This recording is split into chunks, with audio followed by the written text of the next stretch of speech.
اب یہ نوٹ کر لیجئے، ہدایت و ضلالت اس دنیا میں جو مختلف حالتیں انسان پر طاری ہوتی ہیں، یا نعمتوں کی بارش ہو رہی ہے، یا تنگی ہے، فقر ہے، احتیاج ہے، دنیاوی حیثیت ہے، وجاہت ہے، یا دنیا میں گمنامی ہے، کسنمی پرست کے بھیا کیس تھی، کوئی آپ کا حال ہی نہیں پوچھ رہا کہ تم ہو کون، تمہارے منہ میں کتنے دانت ہیں، یا یہ کہ دنیا میں اقتدار کی کسی مسند پر انسان بیٹھا ہے، یا یہ کہ کوئی اس کے ہاتھ میں اختیار نہیں، یہ تمام جو حالات انسان پر طاری ہوتے ہیں، ان کے جواب میں جو طرز عمل فکری اعتبار سے اور عملاً انسان اختیار کرتا ہے، اس کے 4 درجے ہیں۔ پہلا درجہ ہے انتہائی گمراہی، ضل ضلالا بعیدا۔ وہ کیا ہے؟ اگر عزت ہوئی، نعمتیں ملی، فلاں دیوی یا دیوتا کی نگاہ کرم ہے، اس کی کرپا سے یہ ہو گیا، اور اگر کوئی تکلیف آ گئی، مصیبت آ گئی، معلوم ہوتا ہے کہ فلاں دیوی یا دیوتا ہم سے ناراض ہو گیا، یہ کالی دیوی کی طرف سے کوئی مصیبت آ گئی ہے، یا یہ کہ یہ لکشمی دیوی کی نگاہ کرم ہے کہ ہمیں دولت مل گئی ہے۔ یہ تو ہے شرک۔ شرک ہونے کے اعتبار سے یہ ہے ضل ضلالا بعیدا، انتہائی پستی۔ اس پستی سے اوپر آئیں گے تو توحید کی پہلی منزل ہے۔ عزت دی اللہ نے دی، اگر کوئی تنگی آ گئی، فقر، تکلیف، کوئی ذلت، رسوائی، یہ بھی اللہ کی طرف سے۔ ایک اعتبار سے تو انسان ہدایت پر آ گیا، بڑی گہرائی تھی اس گندگی کی اور اس خباثت کی جو شرک جس کا نام ہے، اس سے انسان نکل آیا، نجاست سے۔ توحید تو ہے، لیکن ابھی اس میں اس کی گمراہی کا ایک ایلیمنٹ شامل ہے، اور یہ گمراہی سے جب تک آگے نہیں آئے گا، اوپر نہیں ابھرے گا، اس کا طرز عمل کیا ہوگا کہ ذرا کچھ مل گیا، عزت مل گئی، پھولے نہیں سما رہے، اب زمین پر قدم نہیں ٹک رہے، گردن اکڑ رہی، کہیں محرومی ہو گئی، کوئی تکلیف آ گئی، کوئی مشقت، فقر آ گیا، اب بجھ کر رہ گئے۔ ان دونوں کیفیات میں انسان کا پینڈولم جو ہے وہ ایکسٹریم کو جائے گا۔ یہ کب ہوگا؟ جبکہ انسان یہ سمجھتا ہے کہ اس دنیا میں جو دولت مل گئی یا عزت مل گئی تو یہ گویا کہ بڑی کوئی قابل فخر شے ہے، اور اگر یہاں پر کوئی تکلیف آ گئی، کوئی مصیبت آ گئی، فقر و فاقہ آ گیا تو یہ گویا کہ بہت ہی اہانت آمیز شے ہے۔ اگر یہ انسان سمجھے گا تو طرز عمل وہ نکلے گا نتیجے کے طور پر جو میں بیان کر چکا ہوں، یہ گمراہی ہے۔ اس گمراہی سے نکلیں گے تو آپ کس مقام پر آئے؟ دوسری منزل ہدایت کی کیا ہے؟ نہ یہ عزت ہے نہ یہ ذلت ہے، دونوں حیثیتیں برابر ہیں کہ یہ امتحان ہے۔ اسی لیے ان دونوں آیتوں میں ایک لفظ قدر مشترک ہے، اذا مبتلاہ، فاما الانسان اذا مبتلاہ ربہ فاکرمہ ونعمہ۔ یہ بھی ایک ابتلا ہے، آزما رہا ہے اللہ، کبھی وہ دے کر آزماتا ہے، کبھی چھین کر آزماتا ہے، کبھی فقر و فاقہ سے آزماتا ہے، کبھی وہ کثرت دولت اور کثرت مال سے آزماتا ہے، کبھی وہ صحت دے کر آزماتا ہے کہ یہ قوت اور توانائی اور صحت جو میں نے دی ہے یہ اس میں کیا کرتا ہے، کبھی وہ مرض کے ذریعے سے آزماتا ہے کہ صبر کرتا ہے کہ نہیں کرتا۔ ہمارے لیے شکوہ اور شکایت تو اس کی زبان پر نہیں آ جاتی، نالا اور شیون تو نہیں آ جاتا، تکلیف جھیلتا ہے کہ نہیں جھیلتا، اس میں تحمل ہے کہ نہیں ہے، تو صبر کرتا ہے یا شکر کرتا ہے۔ یہ دونوں کیفیات در حقیقت اس اعتبار سے مساوی ہے، یہ بھی امتحان، یہ بھی امتحان۔ یہ حقیقت جب سامنے ہوگی اب وہ پینڈولم جو ہے وہ بہت کم ہو جائے گا، یعنی انسان میں طبعی طور پر تو ایک اثر ہوتا ہے غیر اختیاری، کسی چیونٹی نے کاٹا آپ کے پاؤں پر، آپ اپنا پاؤں ہٹا لیں گے، اس میں کوئی ارادہ نہیں، یہ ریفلیکس ایکشن ہے، غیر اختیاری فعل ہے۔ اس حد تک تو انسان ضرور متاثر ہوتا ہے، اس سے تو کوئی انسان جو ہے وہ بلندتر نہیں ہو سکتا۔ حضرت ابراہیم رضی اللہ تعالیٰ عنہ، حضور کے وہ نومولود فرزند، انتقال جب ہو رہا تھا آپ کی آنکھوں میں آنسو آ گئے۔ اب یہ ایک طبعی اثر ہے، ایک فعل ہے، انفعالی کیفیت ہے جو بالکل طبعی ہے، لیکن یہ نہیں کہ اس کی وجہ سے انسان کی زبان پر کوئی شکوہ آ جائے، کوئی شکایت آ جائے، یہ نہیں ہوگا، یہ ایمان کے منافی ہے۔ اسی طریقے سے اگر کوئی خوشی ہوئی ہے تو چہرے کے اوپر ایک نکھار آ جائے گا، تبسم آ جائے گا، اس سے زائد نہیں۔ اس حد تک تو یوں سمجھیے کہ انسان کا طبعی تقاضا ہے۔ اس سے زیادہ یہ پینڈولم اگر سوئنگ کر رہا ہے تو گویا کہ اس حقیقت سے انسان محجوب ہے کہ یہ بھی امتحان ہے، یہ بھی امتحان، جو ہم سورہ حدید میں پڑھ چکے ہیں۔ ما اصاب من مصیبت فی الارض ولا فی انفسکم الا فی کتاب من قبل ان نبراها ان ذلک علی اللہ یسیر لکی لا تعصوا علی ما فاتکم ولا تفرحوا بما آتاکم۔ اللہ تمہیں کچھ دے تو اتراؤ مت، اللہ تم سے کچھ چھین لے تو اس کے اوپر افسوس مت کرو۔ یہ نتیجہ ایمان کا نکلنا چاہیے۔ اگر تمہیں ایمان ہے اللہ پر، اگر تمہیں یقین ہے کہ جو کچھ ہوا ہے اللہ کے اذن کے بغیر نہیں ہوا، اگر تمہیں یقین ہے کہ اللہ نے جو میرے لیے طے کیا ہے اس میں میرے لیے خیر ہی ہے، چاہے فی الحال، فی الوقت، فوری طور پر مجھے ناگوار محسوس ہو رہی ہے بات، لیکن یقیناً میرے لیے اس میں خیر ہے میرے رب کی طرف سے کہ ہر چیز ساتھی ما ریخت عین الطاف۔ ہم تو شارٹ سائٹڈ ہیں، ہم دیکھ نہیں سکتے کسی شے کو، ہم اس کے ظاہر کو دیکھ کر گھبرا اٹھتے ہیں کہ یہ تو تکلیف آ گئی، کیا پتا اسی کے پردے میں اللہ کی رحمت آ رہی ہے۔ میں نے وہ رئیس امروہوی کے اشعار آپ کو کئی دفعہ سنائے ہیں۔ وہ وقت آیا کہ ہم کو قدرت ہماری سعی و عمل کا پھل دے، بتا رہی ہے یہ ظلمت شب کہ صبح نزدیک آ رہی ہے۔ ابھی ہے کچھ امتحان باقی، فلاکتوں کے نشان باقی، قدم نہ پیچھے ہٹے کہ قسمت ابھی ہمیں آزما رہی ہے۔ رئیس اہل نظر سے کہہ دو کہ آزمائش سے جی نہ ہارے، جسے سمجھتے ہو آزمائش وہی تو بگڑی بنا رہی ہے۔ اسی آزمائش سے تو بگڑی بنے گی، اسی سے تو تمہارا خیر جو ہے اجاگر ہوگا، سامنے آئے گا، پتہ چلے گا who's who, what is what۔ ابو بکر میں کتنا یقین اور ایمان تھا، یہ کیسے معلوم ہوگا؟ کیسے معلوم ہوگا کہ بلال میں کتنا سہار، کتنا تحمل تھا، کتنا صبر تھا، اگر وہ مصیبت ان پر نہ آتی کہ جو امیہ ابن خلف کے ہاتھوں ان پر قیامت ٹوٹ رہی تھی۔ تو یہ ساری چیزیں جو ہے ما اصاب من مصیبت فی الارض ولا فی انفسکم الا فی کتاب من قبل ان نبرأ ان ذلک علی اللہ یسیر لکی لا تأسوا علی ما فاتکم ولا تفرحوا بما آتاکم واللہ لا یحب کل مختال فخور۔ اگر اس حقیقت سے محجوب ہو جاؤ گے تو پھر اختیال اور فخر اور گھمنڈ پیدا ہو جائے گا تمہارے اندر، یا دوسری طرف مایوسی، کمر ہمت ٹوٹ کر رہ جائے گی، خودکشی کرنے کو انسان آمادہ ہو جاتا ہے، ذرا کوئی ناکامی دنیا میں آ گئی، کوئی تکلیف آ گئی۔ یہ ہے در حقیقت تیسری منزل، ہدایت کی دوسری سیڑھی۔ پہلا کیا تھا؟ نہایت ضل ضلالا بعیدا، کوئی خیر مل گیا تو کسی دیوی کی نگاہ کرم، کوئی تکلیف آ گئی تو کسی دیوتا کی ناراضگی، یہ تو ہے ضل ضلالا بعیدا۔ اس سے اوپر آئے، یہ پہلی سیڑھی ہدایت کی ہے۔ عزت ہے تو اللہ کی طرف سے، اور اگر کوئی ذلت ہے، تنگی ہے تو اللہ کی طرف سے، یہ ہدایت کا آغاز ہو گیا، یہ توحید کی بنیادی منزل ہے۔ اس سے اگلی منزل، یہاں کی ذلت ذلت نہیں، یہاں کی عزت عزت نہیں۔ ذالک یوم التغابن، ہار اور جیت کے فیصلے کا دن تو قیامت کا دن ہے۔ وہاں معلوم ہوگا جس کو اس روز عزت ملی وہ عزت والا ہے، جو اس روز ذلیل ہو گیا وہ ذلت والا ہے۔ یہ تو امتحان ہے، دار الامتحان ہے۔ خلق الموت والحیات لیبلوکم ایکم احسن عملا، یہ تو دار الامتحان ہے۔ امتحان ہونے کے ناطے دونوں برابر ہیں۔ اس سے اوپر ہے ایک چوتھی منزل، ہدایت کی تیسری منزل۔ وہ کیا ہے؟ عام طور پر انسان یہ سمجھتا ہے کہ یہ جو آزمائش ہے تنگی کی اور فقر و فاقہ کی، یہ سخت تر آزمائش ہے، اور نعمتوں کی بارش ہو تو یہ آسان آزمائش ہے۔ یہ بھی ابھی گمراہی کا ایک پرت جو ہے اس کی باقی ہے۔ ابھی ہدایت کا جو کامل جو ہوگا انکشاف، وہ کب ہوگا؟ جب انسان اس حقیقت کو جان لے کہ جہاں وسعت ہو، جہاں کثرت ہو، وہ زیادہ بڑا امتحان ہے، سخت امتحان ہے، بجائے اس کے کہ اگر قلت ہے، کمی ہے، یہ کم تر امتحان ہے، یہ کم بھاری امتحان ہے۔ کیوں؟ کہ اگر آپ کے پاس کثرت ہے، آپ کے اندر غفلت پیدا ہو جائے گی۔ کثرت کا لازمی نتیجہ غفلت ہے۔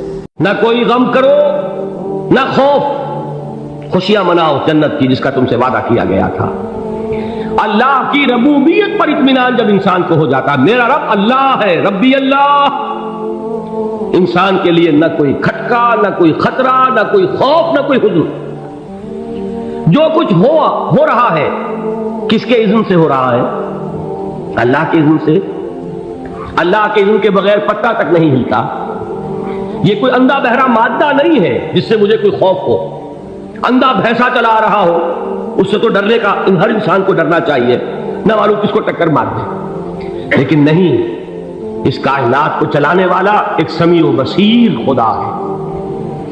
وہ جو میرا دوست ہے، میرا ولی ہے، اللہ ولی الذین آمنوا یخرجہم من الظلمات الی النور۔ اللہ اہل ایمان کا ولی ہے، ساتھی ہے، پشت پناہ ہے، مددگار ہے، حمایتی ہے۔ بتائیے جسے یقین ہو جائے کہ اللہ میرا مددگار، اللہ میرا محافظ، اللہ میرا پشت پناہ، اللہ میرا حمایتی، اس کے لیے کوئی خوف ہوگا؟ اس سے کوئی ڈر ہوگا؟ میں مثال دیا کرتا ہوں ایک بہت سادہ، پنجاب کے دیہات کی۔ تو بڑا چودھری ہے اور کوئی غریب کسان ہے۔ اس غریب کسان کے جانوروں کو ہر وقت اندیشہ ہوگا چوری کا، کوئی میری بھینس کھول کر نہ لے جائے، کوئی میرا بیل کھول کر نہ لے جائے۔ لیکن جس کے بارے میں یہ سب کو معلوم ہو کہ وہ جو بڑا چودھری ہے وہ اس کا دوست ہے، اس کی بچیا کو کوئی خوف ہوگا؟ اس کی بھینس پر کوئی ہاتھ ڈالے گا؟ اسے کوئی اندیشہ ہوگا؟ نہیں۔ کیوں؟ کہ وہ بڑا چودھری، بڑا اس کا یہاں کا سردار، جاگیردار، سب کو معلوم ہے وہ میرا دوست ہے، کوئی میرے خلاف اقدام نہیں کر سکتا۔ اس دنیا میں یہ چھوٹی سی بات اگر آپ کے دلی اطمینان اور سکون کا باعث بن سکتی ہے تو ذرا تصور کیجئے۔ میں لفظ تصور استعمال کروں گا صرف اس لیے کہ اس کا ہم جس کو کہتے ہیں ادراک اور شعور کر نہیں سکتے، اگر کے ساتھ کر سکتے۔ اگر یقین ہو کہ اللہ میرا مددگار اور یقین ہو کہ اللہ ہر آن میرے ساتھ ہے، پھر کوئی خوف، کس کا خوف؟ کوئی شے اللہ سے بالا تر ہے؟ کوئی قوت اس سے زیادہ طاقتور ہے؟ کوئی اس کے ارادے کو بدلنے والا ہے؟ کوئی اس کی مشیت کے آڑے آنے والا ہے؟ یہی بات ہے جو حضور نے فرمائی۔ یہ ایمان کا حاصل ہے لب لباب، کہ دیکھو اچھی طرح اس بات کو ذہن نشین کر لو، اگر تمام انسان مل کر تمہیں کوئی نقصان پہنچانا چاہے نہیں پہنچا سکتے مگر جو کچھ اللہ نے لکھ دیا ہو، اور تمام انسان مل کر تمہیں کوئی نفع پہنچانا چاہے نہیں پہنچا سکتے مگر وہ شے جو اللہ نے طے کر دیا۔ آپ پھر میں کہوں گا ذرا طاری کیجئے، اسے فرض کیجئے، اسے سوچئے، اگر اس حدیث پر ہمارا دل ٹھکا ہوا ہو تو کسی سے ڈر ہوگا یہ مجھے نقصان نہ پہنچا دے، یہ میری رپورٹ خراب نہ کر دے، یہ میری انکریمنٹ نہ رکوا دے، یہ میرا یہ نہ بگاڑ دے، یہ میرے یہ نقصان نہ پہنچا دے؟ اس کا ڈر، اس کا ڈر، اس کا خوف، اس کی خوشامد، اس کے لیے جا کر طرح طرح سے اپنی عزت نفس کو ذلیل کروانا اس کے سامنے، یہ سب کچھ کیوں کرتا ہے انسان؟ جب سمجھتا ہے کہ اس کے ہاتھ میں میرا کوئی نفع ہے، اس کے ہاتھ میں میرے لیے کوئی ضرر ہے، یہ مجھے کوئی گزن پہنچا سکتا ہے، یہ مجھے کوئی نقصان پہنچا سکتا ہے، یہ میرا کوئی کام بنا سکتا ہے، یہ میری کوئی ضرورت پوری کر سکتا ہے، اسی کا نام شرک ہے۔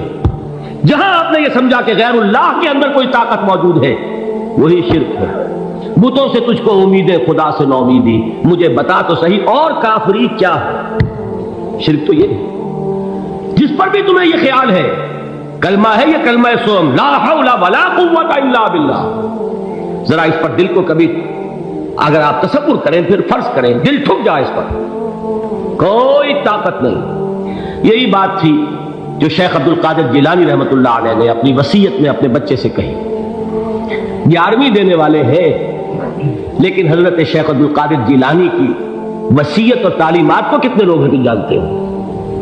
یہ جن مقامات تک پہنچے ہیں وہ کس چیز کی بدولت پہنچے؟ انہوں نے جو پیغام دیا وہ کیا تھا؟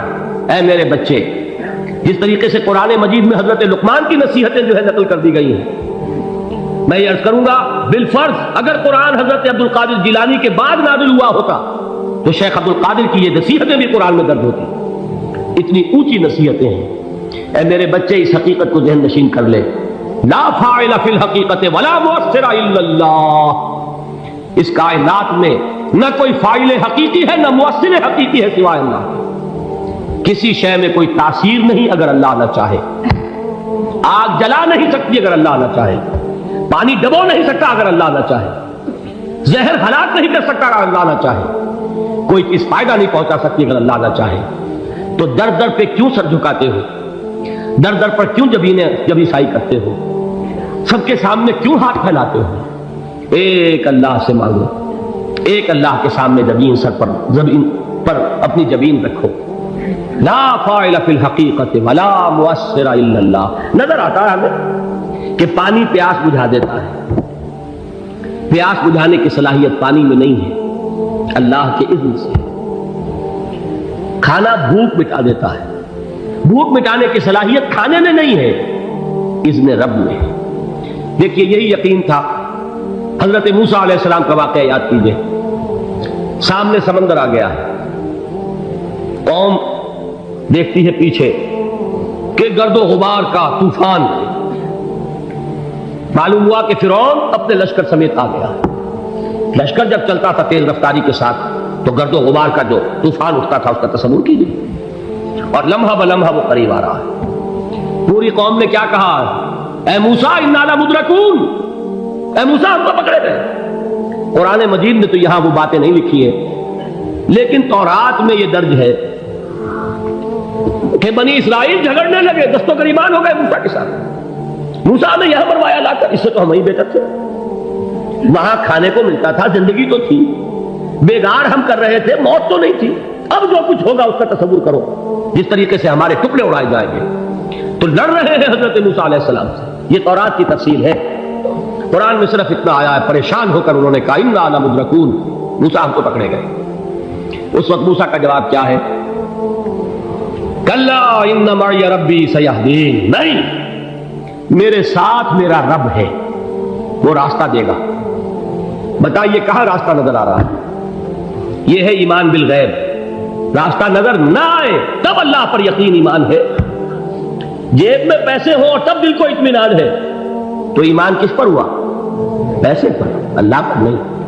جب وسائل و ذرائع نہ ہو اور پھر یقین ہو کہ اللہ مسبب الاسباب ہے، وہ اسباب کا پابند نہیں ہے، وہ اسباب کا محتاج نہیں ہے، اسباب اس کے محتاج ہے۔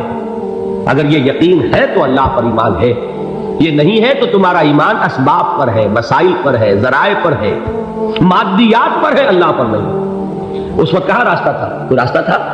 سمندر ہے اور ادھر سے لشکر آ گیا ہے۔ کلا ان معی ربی سیہدین۔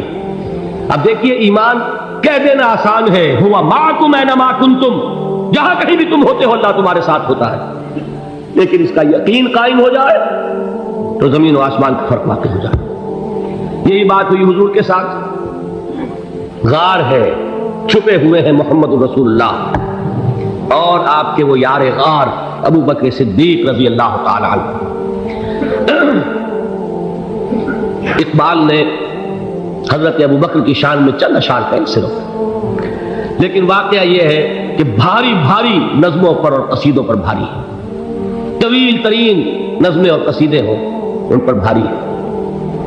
ہمتیں ابو بکر کی ہمت جو ہے، کشت ملت را جو ابر، جیسے بارش سے کھیتی اپجتی ہے، ابو بکر کی ہمت اور عزیمت اس امت کو اسی طرح سینچنے والی ہے۔ ثانیے اسلام و غار و بدر و قبر، وہ دوسرے تھے اسلام میں، دوسرے پہلے کون تھے؟ انا اول المومنین، حضور فرماتے ہیں سب سے پہلا ایمان لانے والا میں، دوسرے ابو بکر۔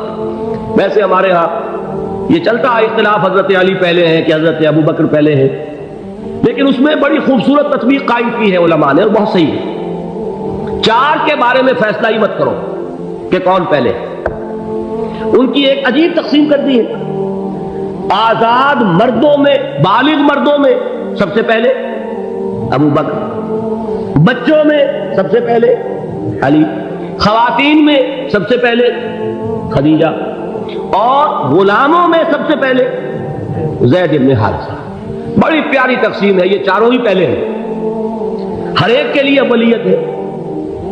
اور واقعہ یہ ہے کہ اگر زمانی اعتبار سے تعین ہوگا تو پہلے خدیجۃ الکبریٰ آئیں گی رضی اللہ تعالی عنہ، کسی اور سے بات کرنے کی نوبت بعد میں آ سکتی ہے، پہلے تو اہلیہ محترمہ سے بات ہوئی، آتے ہی پہلی وحی ہوئی ہے، ابھی تبلیغ کا حکم نہیں تھا، کس کو بتایا واقعہ؟ ابھی اپنی نبوت کی تبلیغ کا تو حکم ہی نہیں آیا، واقعہ کس کا ہے؟ وہ خدیجہ کا ہے۔ جب کہا ہے کہ خشیت علی نفسی، مجھے اپنی جان کا اندیشہ ہے، تو کیا جواب دیا خدیجہ نے رضی اللہ تعالی عنہا؟ وہ صدیقۃ الکبریٰ ہے، صدیقات جو ہے خواتین ان میں چوٹی پر خدیجۃ الکبریٰ ہے رضی اللہ تعالی عنہ، اور صدیق جو مرد ہیں ان میں صدیق اکبر ہے ابو بکر صدیق رضی اللہ تعالی عنہ، لیکن صدیقات میں چوٹی پر۔ جب حضور نے فرمایا خشیت علی نفسی، کیا فرمایا؟ کیا عرض کیا؟ کیسے تسلی دی؟ نہیں نہیں، اللہ آپ کو ضائع نہیں کرے گا، آپ غریبوں کے ہمدرد ہیں، آپ مساکین کے تکالیف رفع کرنے والے ہیں، آپ بیواؤں کی سرپرستی کرتے ہیں، آپ مسافروں کی خدمت کرتے ہیں، اللہ آپ کو ضائع نہیں کرے گا۔ یہ یقین ہے اس خاتون کے اندر۔ خیر وہ ایک علیحدہ بات ہو جائے گی۔ میرے دل پر حضرت خدیجہ رضی اللہ تعالیٰ عنہ کی شخصیت کا بڑا گہرا نقش ہے، جو وہ کوئی اور ہی وقت اور موقع ہوا تو بیان ہوگا۔ بہرحال اقبال نے ایک مصرے میں جو چار اولیتیں جمع کر دی ہیں، ہمتیں کشت امت را چو ابر، ثانی اسلام و غار و بدر و قبر۔ اسلام میں حضور کے بعد پہلے کون؟ ابو بکر۔ غار میں حضور کے ساتھ کون؟ ابو بکر۔ بدر کی رات اللہ کا رسول سرب سجود، وہ جھاڑ، وہ گھاس پھوس کی جو جھوپڑی بنائی گئی تھی، اور وہاں تلوار ننگی لے کر پہرا دینے والا کون؟ ابو بکر. اور اس حجرہ عائشہ میں محمد کے بعد سب سے پہلے دفن ہونے والا کون؟ ابو بکر رضی اللہ تعالی عنہ صلی اللہ علیہ وسلم. وہ جو معاملہ میں سنا رہا تھا غار ثور کا، حضرت ابو بکر بھی حضور کے خیال سے لرز گئے ہیں. آپ کو یاد ہوگا کہ جا کر پہلے تمام جتنے سوراخ تھے انہیں بند کیا ہے. ایک سوراخ رہ گیا تھا جس کو بند کرنے کے لیے کوئی کپڑا نہیں تھا، وہاں اپنی ایڑی رکھی ہے.